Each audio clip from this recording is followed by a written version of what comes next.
इस लेक्चर के अंदर हम Jammu and Kashmir reorganisation act of 2019 discuss करेंगे। Jammu and Kashmir reorganisation act of 2019 Indian parliament के द्वारा पास किया जाता है और उसके बाद हमें देखने को मिलता है कि जम्मू एंड कश्मीर जो एक स्टेट हुआ करती थी, जिसके पास आर्टिकल 370 हुआ करता था, स्पेशल स्टेटस हुआ करता था, उस जम्मू एंड कश्मीर को 2 यूनियन टेरिटरीज के अंदर डिवाइड कर दिया गया। जम्मू एंड कश्मीर को अलग यूनियन टेरिटरी बनाया गया, लद्दाख को अलग यूनियन टेरिटरी बनाया गया। तो एक तरीके से जम्मू एंड कश्मीर जो स्टेट हुआ करती थी उसको रीस्ट्रक्चर किया गया Jammu and Kashmir reorganisation act of 2019 के तहत। तो हम देखते हैं कि आर्टिकल 370 को एब्रोगेट किया जाता है या फिर अमेंड किया जाता है president's notification of constitution application to J&K order of 2019 के तहत। मतलब कि एक प्रेसिडेंट की नोटिफिकेशन आती है, एक प्रेसिडेंट का ऑर्डर आता है जिसको हम president's notification of the constitution application to J&K order of 2019 कहते हैं। और उसके बाद क्या होता है, जो पुराना प्रेसिडेंशियल ऑर्डर होता था 1954 का, उसको जो है वो रिमूव कर दिया जाता है। आर्टिकल 370 को एब्रोगेट कर दिया जाता है, उसको अमेंड कर दिया जाता है। एक प्रेसिडेंशियल ऑर्डर आता है, एक प्रेसिडेंट की नोटिफिकेशन आती है 2019 में 9 अगस्त को। तो उसके बाद क्या हुआ कि आर्टिकल 370 एब्रोगेट कर दिया गया, इसको अमेंड कर दिया गया।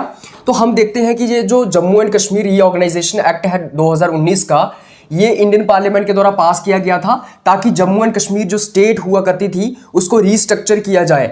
उसके बाद हम देखते हैं कि it bifurcated Jammu and Kashmir into 2 union territories. इस एक्ट के तहत क्या किया गया, जम्मू एंड कश्मीर को 2 यूनियन टेरिटरीज के अंदर बाइफर्केट कर दिया गया। एक यूनियन टेरिटरी जो है वो जम्मू एंड कश्मीर की बनाई गई, जिसके पास अपना लेजिस्लेचर था। मतलब कि जम्मू एंड कश्मीर जो यूनियन टेरिटरी थी उसके पास अपना लेजिस्लेचर होगा, उसके पास अपनी लेजिस्लेटिव असेंबली होगी, वहां पे अपना उनका CM होगा, राइट। और एक जो यूनियन टेरिटरी लद्दाख की बनाई गई, इनके पास कोई लेजिस्लेचर नहीं होगा, इनके पास कोई चीफ मिनिस्टर नहीं होगा, लेजिस्लेटिव असेंबली नहीं होगी, यहाँ पे MLA की इलेक्शंस नहीं होंगी। और ये जो यूनियन टेरिटरी है लद्दाख की, इसको सेंटर डायरेक्टली रूल करेगा। वहीं दूसरी ओर जम्मू एंड कश्मीर के पास अपना लेजिस्लेचर होगा, अपना CM होगा, MLA की इलेक्शंस यहाँ पे करवाई जाएंगी, जम्मू एंड कश्मीर की अपनी गवर्नमेंट होगी चुनी हुई। तो इस तरीके से हम देखते हैं कि जम्मू एंड कश्मीर को 2 यूनियन टेरिटरीज के अंदर क्या कर दिया गया, डिवाइड कर दिया गया। तो ये जो एक्ट था ना, Jammu and Kashmir reorganisation act of 2019, इसके तहत जम्मू एंड कश्मीर जो स्टेट हुआ करती थी उसको दोबारा से रीस्ट्रक्चर किया गया। जम्मू एंड कश्मीर को 2 यूनियन टेरिटरीज के अंदर डिवाइड कर दिया गया। और उसी के साथ साथ हम देखते हैं कि आर्टिकल 370 भी एब्रोगेट कर दिया गया और एक प्रेसिडेंट की नोटिफिकेशन आती है जिसको हम president's notification of constitution application to Jammu and Kashmir order of 2019 कहते हैं। ये जो प्रेसिडेंट की नोटिफिकेशन थी, ये जो प्रेसिडेंशियल ऑर्डर था 9 अगस्त 2019 का, इसने जो पुराना प्रेसिडेंशियल ऑर्डर होता था 1954 का, इसको रिमूव कर दिया, आर्टिकल 370 को अमेंड कर दिया गया। और ये जो लॉन्ग डिबेट थी कि क्या जम्मू एंड कश्मीर के पास आर्टिकल 370 होना चाहिए, क्या जम्मू एंड कश्मीर के पास स्पेशल स्टेटस होना चाहिए। जैसे भारतीय जनता पार्टी की अगर मैं बात करूं तो बीजेपी की उस वक्त सेंटर में सरकार थी, तो बीजेपी की सरकार के अंडर ही आर्टिकल 370 को एब्रोगेट किया जाता है। तो बीजेपी का ये एक लॉन्ग टर्म एजेंडा था, 1990 से बीजेपी का ये एजेंडा था कि हम जम्मू एंड कश्मीर के अंदर 370 को हम एब्रोगेट कर देंगे, उनका स्पेशल स्टेटस हम एब्रोगेट कर देंगे, खत्म कर देंगे। तो भाजपा ने जो अपना वादा किया हुआ था उसको फुलफिल किया। बीजेपी का ये कहना था, या फिर जो लोग इसका समर्थन कर रहे थे कि आर्टिकल 370 जो है वो एब्रोगेट हो जाना चाहिए, उनका ये कहना था कि ये जो आर्टिकल 370 है ना, ये एक अड़चन है जिससे कि जम्मू एंड कश्मीर इंडिया के साथ फुली इंटीग्रेट नहीं हो पा रहा है। जम्मू एंड कश्मीर के पास ऑटोनॉमी होने की वजह से जम्मू एंड कश्मीर पूरे तरीके से इंडिया का हिस्सा नहीं है, जम्मू एंड कश्मीर पूरे तरीके से इंडिया के साथ ज्वाइंट नहीं है। तो इनका ये कहना था कि इससे नेशनल यूनिटी जो है वो एक्सलेट होगी, या फिर नेशनल यूनिटी को स्ट्रेंथन करने का काम यहाँ पे किया गया है। तो जो लोग इसका समर्थन कर रहे थे उनका ये कहना था कि जम्मू एंड कश्मीर का जो स्पेशल स्टेटस है ये एक तरह की रुकावट है, एक अड़चन है, जिससे कि जम्मू एंड कश्मीर पूरे तरीके से इंडिया का हिस्सा नहीं बन पा रहा है। और आर्टिकल 370 को एब्रोगेट करने से जम्मू एंड कश्मीर अब फुली जो है वो इंडिया का हिस्सा है, full integration Jammu and Kashmir का हो गया है और जो नेशनल यूनिटी है वो स्ट्रेंथन हुई है। वहीं दूसरी ओर कश्मीर के पॉलिटिशियंस कुछ ऐसे थे, कुछ लोग ऐसे थे जो कहते थे कि आर्टिकल 370 को एब्रोगेट नहीं करना चाहिए, एब्रोगेट नहीं होना चाहिए, जो इसके खिलाफ थे। उमर अब्दुल्ला की मैं बात करूं, उमर अब्दुल्ला की मैं बात करूं, फारूक अब्दुल्ला की मैं बात करूं, महबूबा मुफ्ती की मैं बात करूं, नेशनल कॉन्फ्रेंस की मैं बात करूं, और कई सारे जम्मू के लीडर्स, और जम्मू के बाहर मतलब इंडिया के भी कई सारे ऐसे लीडर्स थे जो ये जो स्टेप लिया गया, जो आर्टिकल 370 को रिमूव किया गया, एब्रोगेट किया गया, इसके वो खिलाफ थे। उनका ये कहना था कि ऑटोनॉमी जम्मू एंड कश्मीर से छीनी जा रही है और जम्मू एंड कश्मीर के लोगों के अंदर अब दोबारा से एक हमें रिसेंटमेंट देखने को मिलेगी, एक रोष देखने को मिलेगा, एक गुस्सा देखने को मिलेगा, और उसके बाद हो सकता है कि जम्मू एंड कश्मीर के लोग दोबारा से सिसेशनिस्ट टेंडेंसीज हमें जम्मू एंड कश्मीर के अंदर देखने को मिले, सेपरेटिस्ट मूवमेंट्स हमें जम्मू एंड कश्मीर के अंदर देखने को मिले, जम्मू एंड कश्मीर के अंदर दोबारा से हमें प्लेबिसाइड की डिमांड देखने को मिले। तो इसके ऊपर कई सारी डिबेट्स थी, कुछ लोग इसके समर्थन में थे, कुछ लोग इसके समर्थन में नहीं थे, लेकिन फिलहाल हम Jammu and Kashmir constitutional reorganisation act of August 2019 discuss कर रहे हैं। इस एक्ट के बाद क्या किया गया, जम्मू एंड कश्मीर स्टेट का दोबारा से रिस्ट्रक्चर किया गया और जम्मू एंड कश्मीर को 2 यूनियन टेरिटरीज के अंदर डिवाइड कर दिया गया। हम इसके प्रोविजंस देखते हैं, क्या मेन प्रोविजंस थे Jammu and Kashmir reorganisation act of 2019 के। तो सबसे पहले हमें देखने को मिलता है ऑन 5 अगस्त 2019, 5 अगस्त 2019 को क्या होता है, जो हमारे होम मिनिस्टर हैं अमित शाह, उनके द्वारा इस बिल को, ये जो Jammu and Kashmir reorganisation bill था, इसको जो है वो इंट्रोड्यूस किया जाता है राज्यसभा के अंदर, और उसी दिन मतलब कि 5 अगस्त को ही इस बिल को पास भी कर दिया जाता है राज्यसभा के अंदर। तो होता क्या है कि 5 अगस्त को अमित शाह जो हमारे होम मिनिस्टर हैं वो आते हैं और Jammu and Kashmir reorganisation bill जो था उसको वो राज्यसभा के अंदर इंट्रोड्यूस करते हैं, और उसी दिन 5 अगस्त को ही उस बिल को जो है राज्यसभा के अंदर पास कर दिया जाता है। Jammu and Kashmir reorganisation bill मैं इसलिए कह रहा हूं क्योंकि एक्ट ये तब बना, Jammu and Kashmir reorganisation act तब बना जब इसको प्रेसिडेंट की असेंट मिल गई। उससे पहले जब ये पार्लियामेंट के अंदर इंट्रोड्यूस किया गया था तो इसको बिल ही कहा जाएगा। जब पार्लियामेंट के अंदर कोई बिल होता है तो उसको बिल ही कहा जाता है। जब वो पास हो जाता है वहां से, जब वो प्रेसिडेंट उसको असेंट दे देते हैं, उसके बाद वो एक्ट बनता है।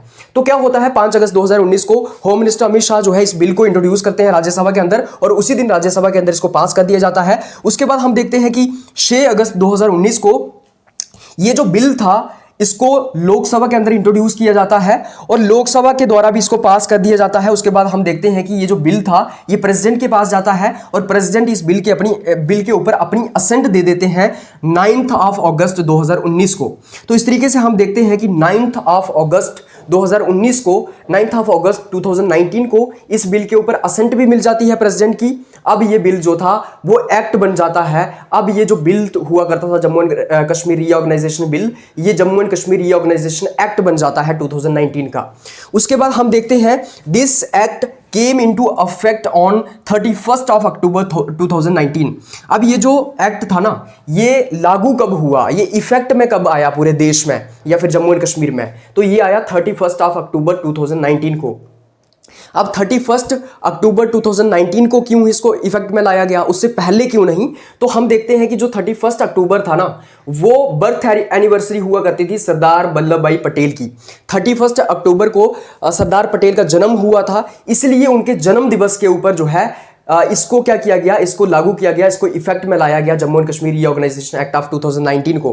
क्योंकि ये जो हमारे सरदार पटेल हुआ करते हैं, इनको जो है पायनीर कहा जाता है। किसका, इन्होंने पूरी जो इंडिया की स्टेट्स हुआ करती थी उनको ज्वाइन करने का काम किया है, पूरे इंडियन यूनियन की इंटीग्रेशन करने का काम किया है। तो इसलिए सरदार पटेल की जो बर्थ एनिवर्सरी थी, उस एनिवर्सरी के ऊपर जो है इस एक्ट को जो है वो इफेक्ट में लाया जाता है। और उसके बाद हम देखते हैं 31 अक्टूबर 2019 को Jammu and Kashmir reorganisation act of 2019 जो है वो इफेक्ट में आता है। उसके बाद थर्ड हम इसके अंदर देखते हैं कि इस एक्ट के through Jammu and Kashmir reorganisation act of 2019 के थ्रू क्या हुआ, जम्मू एंड कश्मीर जो स्टेट हुआ करती थी उसको 2 यूनियन टेरिटरीज के अंदर डिवाइड कर दिया गया। एक यूनियन टेरिटरी आ गई जम्मू एंड कश्मीर की, जिसके पास अपना लेजिस्लेचर होगा, और एक आ गई लद्दाख की, जिसके पास कोई लेजिस्लेचर नहीं होगा। ये जो Jammu and Kashmir union territory होगी, इसके पास अपना लेजिस्लेचर होगा, अपनी लेजिस्लेटिव असेंबली होगी। जम्मू एंड कश्मीर के अंदर 20 डिस्ट्रिक्ट्स होंगे, मतलब Jammu and Kashmir union territory के अंदर 20 डिस्ट्रिक्ट्स होंगे, 10 कश्मीर के और 10 जम्मू के, मतलब 10 डिस्ट्रिक्ट कश्मीर में आएंगे और 10 जम्मू में आएंगे। ये जो जम्मू एंड कश्मीर की यूनियन टेरिटरी होगी, इसको आर्टिकल 239A जो इंडियन कॉन्स्टिट्यूशन का आता है उसके तहत इसको एडमिनिस्टर किया जाएगा। जैसे पूरे देश में बाकी यूनियन टेरिटरीज को एडमिनिस्टर किया जाता है, उसी तरीके से Jammu and Kashmir union territory को भी एडमिनिस्टर किया जाएगा आर्टिकल 239A के तहत। तो इस तरीके से हम देखते हैं कि जम्मू एंड कश्मीर के पास क्या था, अपना लेजिस्लेचर होगा और यहाँ पे जो है वो एमएलए की इलेक्शंस भी होंगी, चीफ मिनिस्टर भी यहाँ पे जो है वो बनेगा और उसी के साथ साथ अपनी गवर्नमेंट भी यहाँ पे होगी। टोटल 20 डिस्ट्रिक्ट्स होंगे जम्मू एंड कश्मीर के अंदर, 10 कश्मीर के 10 जम्मू के, और आर्टिकल 239A के तहत इसको जो है Jammu and Kashmir union territory को जो है एडमिनिस्टर किया जाएगा। वहीं दूसरी ओर अगर मैं लद्दाख की बात करूं, इनके पास लेजिस्लेचर नहीं होगा।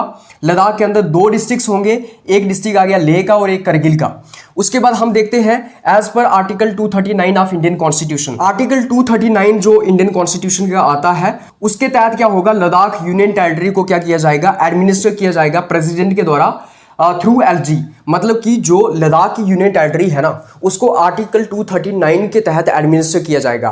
उसको जो है वो प्रेसिडेंट एडमिनिस्टर करने का काम करेंगे। किसके तहत, प्रेसिडेंट अपना एक लेफ्टिनेंट गवर्नर वहां पे अपॉइंट करेंगे और उसके बाद उस लेफ्टिनेंट गवर्नर के नीचे कई सारे एडवाइजर्स होंगे, ऑफिसर्स होंगे, जिससे कि पूरे के पूरे लद्दाख यूनियन टेरिटरी को एडमिनिस्टर करने का काम किया जाएगा। क्योंकि जम्मू एंड कश्मीर के पास तो अपना लेजिस्लेचर है, अपनी गवर्नमेंट है। जम्मू एंड कश्मीर को तो जम्मू एंड कश्मीर की सरकार चलाएगी, लेकिन लद्दाख के पास तो अपना लेजिस्लेचर नहीं है, तो लद्दाख की एडमिनिस्ट्रेशन कैसे चलाई जाएगी, तो वो प्रेसिडेंट चलाएंगे। प्रेसिडेंट मतलब डायरेक्टली नहीं चलाएंगे, प्रेसिडेंट अपना एक सबऑर्डिनेट या फिर अपना एक लेफ्टिनेंट गवर्नर वहां पे अपॉइंट करेंगे और वो लेफ्टिनेंट गवर्नर, उसके नीचे भी कुछ ऑफिसर्स होंगे, वो लेफ्टिनेंट गवर्नर क्या करेगा, पूरी लद्दाख की एडमिनिस्ट्रेशन को चलाने का काम करेगा। और ये जो प्रोविजन है ये आर्टिकल 239 ऑफ इंडियन कॉन्स्टिट्यूशन के अंदर डाला गया है। उसके बाद हम इसके अंदर देखते हैं, this act consists of 103 clauses, extend 106 central laws to the UTs and repeals 153 state laws. तो ये जो एक्ट था, ये जो Jammu and Kashmir reorganisation act of 2019 था, इसके अंदर टोटल 103 क्लॉजेज आते थे और उसी के साथ साथ ये जो एक्ट था Jammu and Kashmir reorganisation act of 2019, ये 106 सेंट्रल लॉज जो है वो जम्मू एंड कश्मीर और लद्दाख यूनियन टेरिटरी के अंदर एक्सटेंड करता था। मतलब कि जो 106 सेंट्रल लॉज थे, जो सेंट्रल गवर्नमेंट के लॉज थे, उनको जो है वो जम्मू एंड कश्मीर के ऊपर और लद्दाख के ऊपर, इन दोनों यूनियन टेरिटरीज के ऊपर जो है अप्लाई किया गया, इन दोनों यूनियन टेरिटरीज के अंदर एक्सटेंड किया गया। और जो पहले से state laws Jammu and Kashmir के अंदर एग्जिस्ट करते थे, जो पहले से यहां पे स्टेट लॉज थे, जो स्टेट के द्वारा बनाए गए थे, वो 153 स्टेट लॉज जो है वो रिपील कर दिए जाते हैं, उनको खत्म कर दिया जाता है। तो जो पहले से 153 स्टेट लॉज थे उनको रिपील कर दिया गया, उनको खत्म कर दिया गया। तो इस एक्ट के अंदर टोटल कितने क्लॉजेस थे? 103 क्लॉजेस थे। 106 सेंट्रल लॉज ये जम्मू एंड कश्मीर और लद्दाख यूनियन टेरिटरीज के अंदर एक्सटेंड करता था और 153 स्टेट लॉज जो है वो रिपील कर दिए गए। उसके बाद it abolished Jammu and Kashmir legislative council. इस एक्ट के तहत, इस Jammu and Kashmir reorganisation act of 2019 के तहत क्या किया गया, जम्मू एंड कश्मीर की लेजिस्लेटिव काउंसिल जो पहले हुआ करती थी उसको एबॉलिश कर दिया गया। पहले क्या होता था, जब जम्मू एंड कश्मीर स्टेट थी, जो जम्मू एंड कश्मीर का लेजिस्लेचर होता था वो बाई कैमरल हुआ करता था। मतलब कि जम्मू एंड कश्मीर के लेजिस्लेचर के अंदर 2 हाउसेस हुआ करते थे, एक विधानसभा, एक विधान परिषद, एक लेजिस्लेटिव असेंबली, एक लेजिस्लेटिव काउंसिल।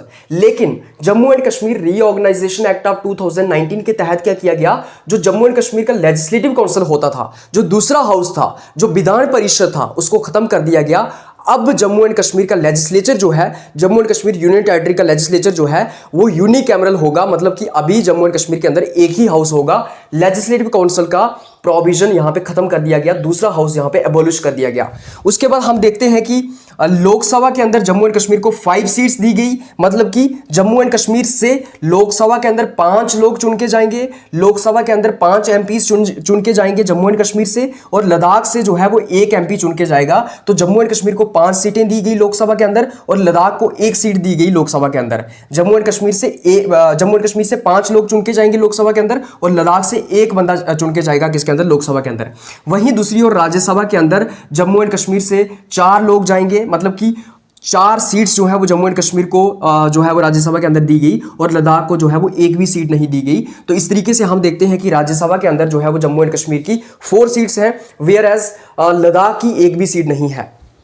उसके बाद हम देखते हैं कि total seats in legislative assembly of Jammu and Kashmir UT was fixed at 114, previously it was 107, out of which 24 seats are vacant which were reserved for Pakistan occupied Kashmir POK. तो क्या होता है कि जो जम्मू एंड कश्मीर की लेजिस्लेटिव असेंबली अब होगी, जो Jammu and Kashmir union territory की लेजिस्लेटिव असेंबली अभी होगी, उसके अंदर टोटल कितनी सीट्स होंगी? 114 होंगी। 114 टोटल सीट्स जो है वो फिक्स की गई Jammu and Kashmir legislative assembly की। पहले कितनी हुआ करती थी, पहले 107 हुआ करती थी। तो इसका मतलब ये हुआ कि सीट्स जो है वो जम्मू एंड कश्मीर के अंदर, Jammu and Kashmir legislative assembly के अंदर वो बढ़ाई गई। तो पहले 107 सीट्स हुआ करती थी, अब 114 होंगी। इन 114 सीटों में से, इन 114 सीटों में से 24 सीट्स जो है वो पीओके के लिए रिजर्व की गई, जो कि अभी वेकेंट है। मतलब पाकिस्तान ऑक्यूपाइड कश्मीर जो है उसके लिए भी 24 सीट्स रखी गई हैं। मतलब कि जो पाकिस्तान के कंट्रोल में कश्मीर है उसके लिए भी 24 सीट्स रखी जाती हैं, क्योंकि ये यहाँ पे दर्शाया जाता है कि जो पाकिस्तान के द्वारा ऑक्यूपाई किया गया है कश्मीर को, जो पीओके है वो इंडिया का पार्ट है, वो जम्मू कश्मीर का पार्ट है, इसलिए पीओके के लिए सीट्स भी रखी जाती हैं। सिंबॉलिकली ये दर्शाया जाता है कि पाकिस्तान ऑक्यूपाइड कश्मीर जो है वो इंडिया का पार्ट है, इसलिए उनके लिए भी सीट्स रखी गई हैं। वहां से लोग भी चुन के जो है वो जम्मू कश्मीर लेजिस्लेटिव असेंबली के अंदर आ सकते हैं, लेकिन वहां से लोग चुन के तो नहीं आते हैं, इसलिए ये जो 24 सीट्स हैं ये वैकेंट रह जाती हैं, ये फुलफिल नहीं होती हैं। इस तरीके से हम देखते हैं कि अगर 24 सीट्स वैकेंट हैं, अगर ये फिल नहीं हो रही हैं, अगर पाकिस्तान ऑक्यूपाइड कश्मीर से लोग नहीं आ रहे हैं, तो इसका मतलब ये हुआ कि Jammu and Kashmir legislative assembly की इफेक्टिव स्ट्रेंथ अभी कितनी है, तो वो होगी 90, क्योंकि 114 में से आप 24 माइनस कर दो तो 90 बची, क्योंकि 90 लोग ही Jammu and Kashmir legislative assembly के अंदर अभी चुन के आए हैं। ये जो 24 सीट्स हैं ये वैकेंट हैं, ये पीओके के लिए रखी गई हैं, लेकिन ये फिल नहीं की गई है, पीओके से लोग यहाँ पे चुन के नहीं आए हैं। तो टोटल सीट्स कितनी होंगी legislative assembly of Jammu and Kashmir की? 114 होगी, जो कि 107 से बढ़ा के 114 की गई थी इस एक्ट के थ्रू। उसके बाद हम देखते हैं कि जो लेजिस्लेटिव असेंबली का टेन्योर था वो 5 साल के लिए सेट किया जाता है। मतलब कि जो लेजिस्लेटिव असेंबली होगी Jammu and Kashmir union territory की, उसका टेन्योर जो है वो 5 साल होगा। पहले 6 साल हुआ करता था, जब आर्टिकल 370 एब्रोगेट नहीं हुआ था, जब जम्मू एंड कश्मीर स्टेट हुआ करती थी, तब जम्मू एंड कश्मीर स्टेट की लेजिस्लेटिव असेंबली का टेन्योर कितना हुआ करता था? 6 साल हुआ करता था। लेकिन उसके बाद क्या हुआ? Jammu and Kashmir reorganisation act of 2019 के बाद क्या हुआ? इस एक्ट ने Jammu and Kashmir legislative assembly का टेन्योर कितने साल के लिए फिक्स किया, सेट किया? 5 साल के लिए। मतलब कि अब जम्मू एंड कश्मीर की लेजिस्लेटिव असेंबली 5 साल के लिए जो है वो काम करेगी। एमएलए जो होंगे वो 5 साल के लिए चुने जाएंगे, या फिर विधानसभा का टेन्योर जो है वो 5 साल होगा। उसके बाद हमें देखने को मिलता है a delimitation commission will be appointed. इस एक्ट के अंदर ये कहा गया कि एक डिलिमिटेशन कमीशन जो है अपॉइंट किया जाएगा, which will delimit electoral constituencies for parliamentary elections and legislative assembly elections respectively according to 2011 census. ये कहा गया कि एक डिलिमिटेशन कमीशन सेट किया जाएगा जो कि इलेक्टोरल कॉन्स्टिट्यूएंसीज को डिलिमिट करने का काम करेगा। मतलब कि जो हमारी लोकसभा की इलेक्शंस होती है ना, जब पार्लियामेंट की इलेक्शंस होती हैं, तो उसकी जो कॉन्स्टिट्यूएंसीज हैं उनको वो रीऑर्गेनाइज करने का काम करेगा। फॉर एग्जाम्पल, जब हमारे यहाँ पार्लियामेंट्री इलेक्शंस होती है लोकसभा के लिए, तो हमारे यहाँ से एमपी चुन के जाते हैं, तो एमपी की एक कॉन्स्टिट्यूएंसी होती है ना, 2-3 डिस्ट्रिक्ट्स उसमें आते हैं। तो ये कहा गया कि जो डिलिमिटेशन कमीशन है उसको सेट किया जाएगा, और वो जो इलेक्टोरल कॉन्स्टिट्यूएंसीज होंगी पार्लियामेंट्री इलेक्शंस की, और जो एमएलए की इलेक्शन की जो कॉन्स्टिट्यूएंसीज होंगी, उनको रीऑर्गेनाइज करने का काम किया जाएगा। उसके अंदर कुछ एरियाज को शामिल किया जा सकता है, एरियाज को एक्सक्लूड किया जा सकता है, एक सीट की 2 सीटें बनाई जा सकती हैं। मतलब ओवरऑल तरीके से रीऑर्गेनाइजेशन किया जाएगा कॉन्स्टिट्यूएंसीज का, इलेक्टोरल कॉन्स्टिट्यूएंसीज का। पार्लियामेंट्री इलेक्शन की अलग इलेक्टोरल कॉन्स्टिट्यूएंसीज होती हैं, जैसे कि एमपी की इलेक्शन के लिए क्या होता है, हमारे 2-3 डिस्ट्रिक्ट की एक कॉन्स्टिट्यूएंसी आती है। एमएलए की इलेक्शन के लिए क्या होता है, हमारे डिस्ट्रिक्ट के अंदर 2-3 कॉन्स्टिट्यूएंसीज आती हैं एमएलए की इलेक्शन के लिए। मतलब एमएलए की इलेक्शन के लिए जो है वो छोटी कॉन्स्टिट्यूएंसी होती है। तो इनको रीऑर्गेनाइज करने का काम किया जाएगा। मतलब कि कॉन्स्टिट्यूएंसीज को बढ़ाया जा सकता है, कम किया जा सकता है, तो उसी के साथ साथ इनको रीऑर्गेनाइज करने का काम किया जाएगा।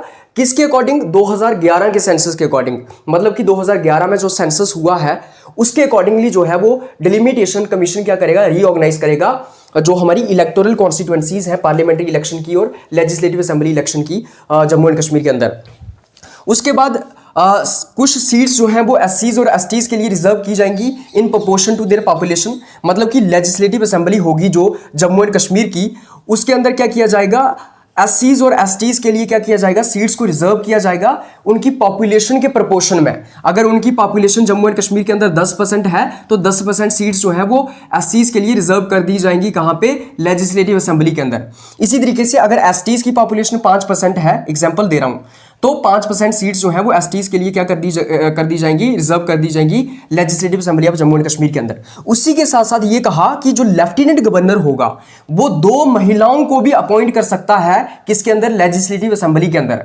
मतलब कि लेफ्टिनेंट गवर्नर जो होगा वो 2 वुमेन्स को, 2 महिलाओं को अपॉइंट कर सकता है लेजिस्लेटिव असेंबली के अंदर, अगर लेफ्टिनेंट गवर्नर को लगता है कि वुमेन्स जो हैं वो एडिक्वेटली रिप्रेजेंटेड नहीं है लेजिस्लेटिव असेंबली के अंदर। कहने का मतलब ये है कि अगर महिलाएं एमएलए बन के नहीं आई हैं, फॉर एग्जांपल अगर मैं जम्मू एंड कश्मीर की लेजिस्लेटिव असेंबली की बात करूं जिसके अंदर अभी 90 मेंबर्स हैं, अगर मान लो 90 मेंबर्स में से एक भी महिला नहीं है या फिर 2-3 महिलाएं ही हैं, तो लेफ्टिनेंट गवर्नर क्या कर सकता है, अगर उसको लगता है कि महिलाएं जो है वो असेंबली के अंदर चुन के नहीं आई हैं, एडिक्वेटली रिप्रेजेंटेड नहीं है किसके अंदर, लेजिस्लेटिव असेंबली के अंदर, तो लेफ्टिनेंट गवर्नर क्या कर सकता है, 2 महिलाओं को अपॉइंट कर सकता है किसके अंदर, लेजिस्लेटिव असेंबली के अंदर।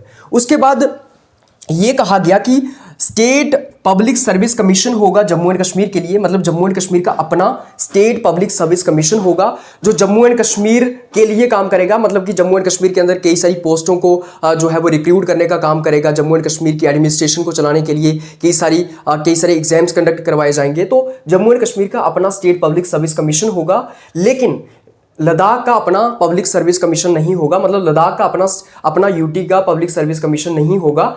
लद्दाख के लिए जो है लद्दाख की नीड्स को फुलफिल करने का कौन काम करेगा, यूपीएससी करेगा, यूनियन पब्लिक सर्विस कमीशन करेगा। तो जम्मू एंड कश्मीर यूटी के लिए स्टेट पब्लिक सर्विस कमीशन जो है वो उसका प्रोविजन रखा गया। जम्मू एंड कश्मीर के अंदर जैसे केएस का एग्जाम होता है, जम्मू एंड कश्मीर के अंदर सिविल सर्विसेज के जो एग्जाम होते हैं, अभी जो लेक्चरर की पोस्टें आई हैं 10+2 के लेक्चरर्स की पोस्टें, उसके लिए जो एग्जाम है वो स्टेट पब्लिक सर्विस कमीशन ही कंडक्ट करवाता है। लेकिन लद्दाख का अपना कोई पब्लिक सर्विस कमीशन नहीं होगा, यूटी का कोई पब्लिक सर्विस कमीशन नहीं होगा, या फिर स्टेट का पब्लिक सर्विस कमीशन नहीं होगा। लद्दाख के लिए यूपीएससी काम करेगा। मतलब कि लद्दाख के अंदर अगर कोई रिक्रूटमेंट करनी है तो वो यूनियन पब्लिक सर्विस कमीशन देखेगा। उसके बाद यहां पे ये कहा गया कि जो जम्मू एंड कश्मीर का हाई कोर्ट होगा ना, वो कॉमन कोर्ट की तरह काम करेगा जम्मू एंड कश्मीर और लद्दाख यूटी के लिए। मतलब कि जम्मू एंड कश्मीर और लद्दाख का एक कॉमन हाई कोर्ट होगा जिसको Jammu and Kashmir high court कहा जाता है। तो Jammu and Kashmir high court जो है वो कॉमन हाई कोर्ट होगा दोनों यूटीज का, जम्मू एंड कश्मीर का भी और लद्दाख का भी।